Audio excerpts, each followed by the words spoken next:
ओम शांति। आज 7-10-20 के बाबा के साकार महावाक्य प्यारे बाबा बोले, मीठे बच्चे आत्म अभिमानी होकर बैठो, अंदर घोटते रहो मैं आत्मा हूँ। देही अभिमानी बनो, सच्चा चार्ट रखो तो समझदार बनते जाएंगे, बहुत फायदा होगा। प्रश्न, बेहद के नाटक को समझने वाले बच्चे किस एक लॉ को अच्छी रीति समझते हैं? उत्तर, ये अविनाशी नाटक है। इसमें हर एक पाठधारी को अपना पाठ बजाना ही है, अपने समय पर आना ही है। कोई कहे हम सदा शांति धाम में बैठ जाएं, तो यह लॉ नहीं है, उसे तो पाठधारी ही नहीं कहेंगे। ये बेहद की बातें बेहद का बाप ही तुम्हें सुनाते हैं। ओम शांति। अब सुनेंगे हम सार मुरली का। तो बाबा ने आके समझाया, अभी तुमको समझ मिली है, फिर भी पुरुषार्थ बहुत करना है, क्योंकि बच्चों में दैवी गुण भी चाहिए है ना। फिर बाबा बोलते, फिर इस समय निर्गुण बन पड़े हो, कोई भी गुण नहीं है।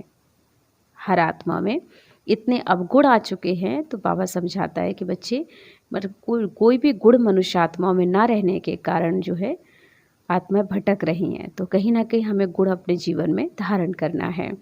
फिर बाबा कहते हैं, तुम बच्चों में भी नंबरवार पुरुषार्थ अनुसार इस खेल को समझते हैं, और समझते समझते भी कितने वर्ष हो गए हैं, फिर भी जो गए हैं या जो नए हैं वह अच्छे समझदार हैं और बनते भी जाते हैं, औरों को भी बनाने का पुरुषार्थ भी करते हैं।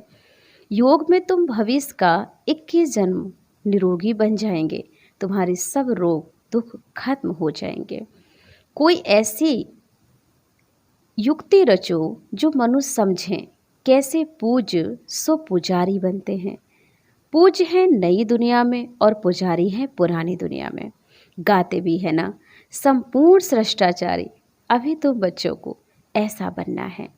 मेहनत है, मुख्य बात है याद की यात्रा। सारा मदार जो बाबा बार बार हमें आजकल समझाने की कोशिश कर रहा है, याद की यात्रा पर ध्यान खिंचवाता है। तो बाबा ने कहा, अगर अपने आप को सृष्टाचारी बनाना है तो उसके लिए बाबा की याद में रहने के लिए सारा दिन बीच बीच में अपनी चेकिंग अवश्य करो। हम जितना चाहते हैं याद में रह नहीं सकते हैं। कोई सच्चाई से अगर चार्ट लिखे तो बहुत फ़ायदा हो सकता है, इसलिए चार्ट भी ज़रूर रखेंगे।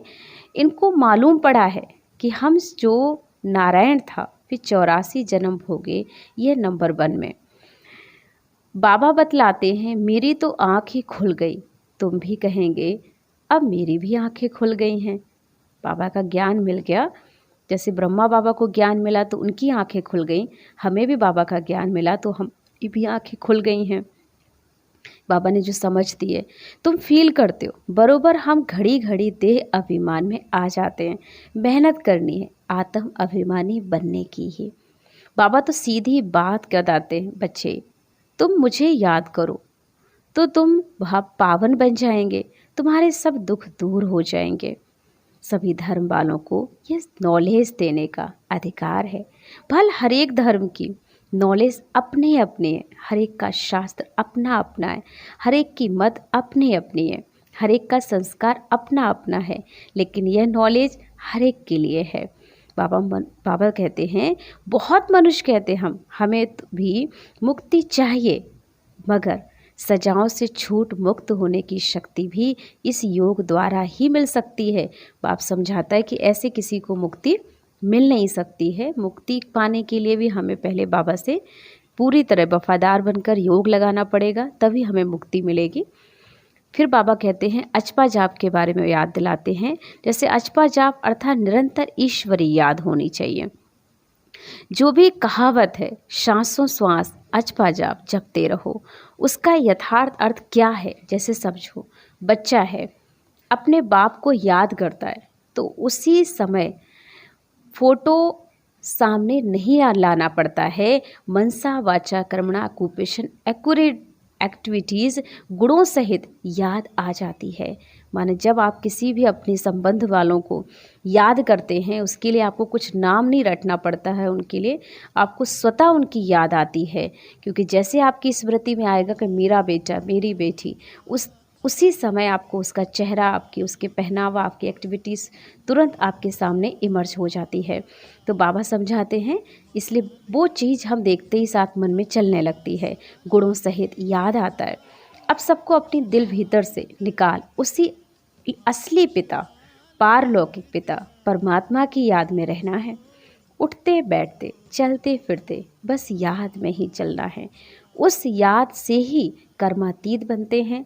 तो इस नेचुरल याद को ही अचपा जाप कहा जाता है कि बस बाबा की याद इतनी पक्की हो जाए कि खाना खाते, बैठते, मिलते जुलते हर एक स्थिति में हमें बाबा याद रहना चाहिए। बस मेरा बाबा, हर टाइम बाबा की याद रहेगी तो वो हमारी अचपा जाप की स्थिति बन जाएगी।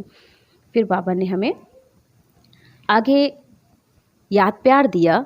तो बाबा बोले, मीठे बच्चे, रूहानी बाप की रूहानी बच्चों को याद प्यार और गुड मॉर्निंग, नमस्ते नमस्ते नमस्ते, शुक्रिया बाबा, शुक्रिया बाबा, शुक्रिया। फिर बाबा ने धारणा के लिए मुख्य सार सुनाया है। यथार्थ रीति बाबा को याद करने व आत्माभिमानी बनने की मेहनत करनी है। सच्चाई से अपना चार्ट रखना है, इसमें ही बहुत बहुत फ़ायदा है। सेकंड पॉइंट, सबसे बड़ा दुख देने वाला कांटा कोई अगर है तो बाबा ने कहा काम विकार, इस पर योग बल से विजय प्राप्त कर पति से पावर बनना है। बाकी किन्हीं भी बातों से तुम्हारा कनेक्शन नहीं है, माने कोई भी बातों में आपको जाने की ज़रूरत नहीं है। वरदान है, विघ्न प्रूफ चमकीले फरिश्ते ड्रेस धारण करने वाले सदा विघ्न विनाशक भव स्पष्ट बनने के लिए क्वेश्चन मार्क को विदाई देना है और फुल स्टॉप द्वारा सर्व शक्तियों का फुल स्टॉक करना है। सदा विघ्न प्रूफ चमकीली फरिश्ता ड्रेस पहनकर रखना है, मिट्टी की ड्रेस नहीं पहनना है। साथ साथ सर्व गुणों के गहरों से सजे रहना है। सदा अष्ट शक्तियाँ शस्त्रधारी संपन्न मूर्ति बनकर रहना है।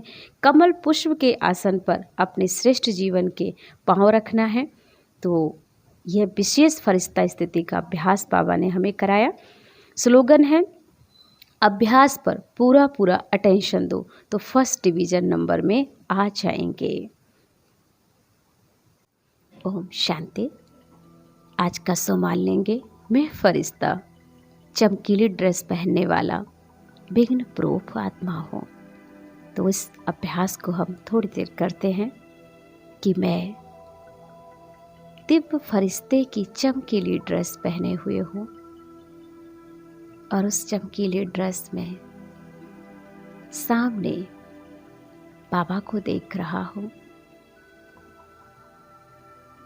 स्वयं सर्वशक्तिवान शिव बाबा का प्रकाश मुझ चमकीली आत्मा पर पड़ रहा है।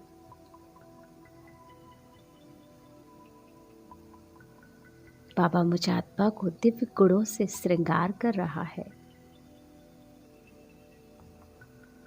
बाबा से दिव्य गुण प्राप्त करके मैं आत्मा बहुत सुंदर सजी सजाई दिव्य अलौकिक बन गई हूँ। यह परमात्मा प्रेम, परमात्मा के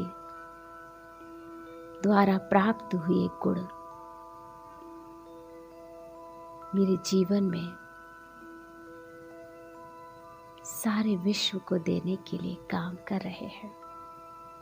मैं अति प्रसन्न चित्त हूँ प्यारे शिव बाबा को पाकर। शुक्रिया बाबा, शुक्रिया। ओम